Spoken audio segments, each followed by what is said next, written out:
sumabog yung hose, sir. Sumabog siya, natanggal siya. Oh no! So ginawa ko, nagano na lang kami ng ano doon, ng tubig. Nakakulang. So you're my angel, you're my angel, lover. Please subscribe my YouTube channel, oh baby. Sir, babypass na natin yung heater. Ganyan. Ako sir, wala naman akong knowledge masyado sa ano talaga eh. Ikaw okay lang ba yun? Normal ba na Kaya may kasamang usok kasi malamig yun. Pero pag mainit na yun, so ito na mga ka-angel no, obserbaran ko no, pinapaandar ko. So sa observation ko dito yung makina manginig no. So parang kubota ang andar niya yun no. Tingnan niyo naman parang kubota yung andar niya, palyado talaga. Yung catalytic system, yun yung oxygen sensor dyan sa may pinatakan ng may tulo. May sensor dyan eh. May sensor dyan. Yung sa catalytic sinasabi niyo. Kaya yung sinasabi yung mausok dahil hindi niya ma-read ng sensor dyan. At ito na nga mga ka-angel, dahil napagpasyahan namin no, dahil umokay naman yung may-ari na itap overhaul ko dahil naghalo na yung langis at saka tubig mga ka-angel. So kailangan ko bubuksan yung cylinder head no, tatanggalin ko muna lahat ng mga component rito. So hindi na ma-recover to, itap overhaul natin yan no. Langis at saka tubig oh. Puti na siya guys. Yan oh, puti na oh. So ka-overhaul lang, yun lang nangyari guys oh. Puti na yung langis. So itap overhaul natin, kailangan matanggal to cylinder head. So ayun mga ka-angel, dahil tinatanggal kong oil pan sa ilalim para makita ko yung crankshaft ano. Tapos itong timing dito, timing cover. So i-release natin yan para masilip natin yung timing. So ayun na nga dito bumungat sa akin mga ka-angel dahil yung camshaft gear may tama ano. So ayan o.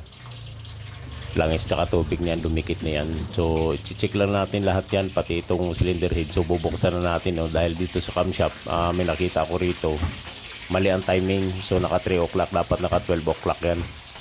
At ito na nga mga ka-angel, dahil hinihimay ko na noon, nire-release ko na yung camshaft gear para masuri ko ng gusto bakit tabing ito. So yun, ang torques niya 20 na. So lumuwag na lahat ng bolt ano. So yung tinotorques ko yan para malaman ko kung mahigpit pa. So 20 na lang yung higpit niya, napakababa.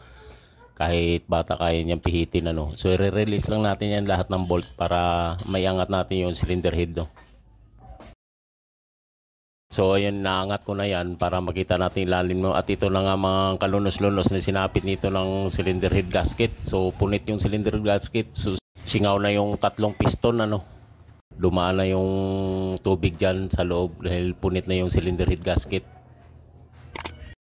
Ayan, i-double check lang natin lahat ng cylinder head ano, yung paikot ng cylinder head para maipamachine shop natin. So sinicheck ko dito yung outlet, yung bypass hose. So yun oh, bumungad sa akin oh, dahil dito nilagyan ng thermostat yun. Maling-mali ang paglagay nitong thermostat, nilagyan yung outlet ng thermostat, yung return ano. So ayun, di talaga advisable na lagyan yun. So ayun, nandito na tayo sa machine shop ano, na-release na natin. May pa-machine shop natin, so ikakabit na natin. So lilinisin lang natin muna lahat ng piston para malagyan natin ng shellac ano, bago natin ilagay yung bagong cylinder head gasket. So ayun, dahil naparipis na natin yan, ready na yan, kakabit na natin yung cylinder head gasket. Ito na nga mga ka-angel ano, naka-ready na yung cylinder head no. So isasalpa ko na yan, ibobolt na natin yan para malagyan natin ng mga bolt no. So itutorque lang natin yan ng 70 ano. So automatic at saka analog yung ginawa ko rito. Para ma-sureball natin na higpit lahat ano, para walang hassle kahit ilang beses pa mag-overheat o makakariwa ko. Yan o, lumihis o, dapat dito siya o. So lumihis siya dito. So naputol yan guys oh. Paano mo mai-timing yan oh. Yan oh. Puhut natin to.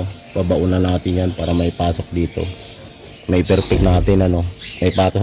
Yun na nga mga ka-angel, dahil wala na yung guide no, wala na yung konya. So magpapabrikit ako rito para ma-fix natin ano. So lalagyan lang natin yan, concrete nail lang gagamitin natin. So ipapasok na natin yan dahil okay na yan. Ibobolt na lang para fix yan no. So ayan oh, Oscar Kilo na siya mga ka-angel oh.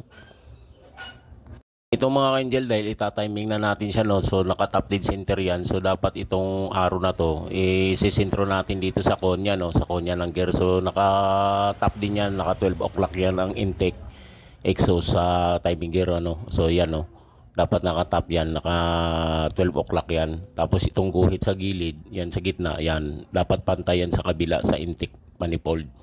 So ayan yung intake at saka exhaust. So magka-diretso ang guhit niyan, 0-0 yan. Tapos dito naka-top sa ibabaw, naka 12 o'clock din yan. Tapos may guhit sa gilid. So sintro yan sa timing camshaft. Testing na natin, ano, start natin. Start.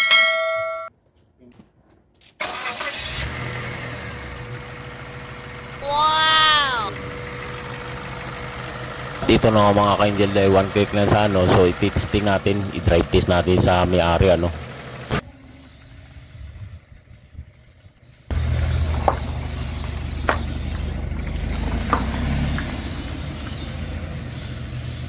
Ito na nga mga ka-angel dahil naka isang oras na tayo kakabreak, no, ginabi na tayo rito, ano. Hindi naman Nyari. sila gano. Hindi, yan, malaman natin pagka nakahinto, tapos start ulit. Oo. Nilala ko siya doon sa may Anyana, doon ko hinapit eh. Papunta Oo. Robinson, shortcut. So ayun guys, okay na ang Mazda ni sir. Yun, shout out Approve. kay sir. Okay na Salamat. guys. Thank you for watching. Milo na rin. Bye. So you're my angel,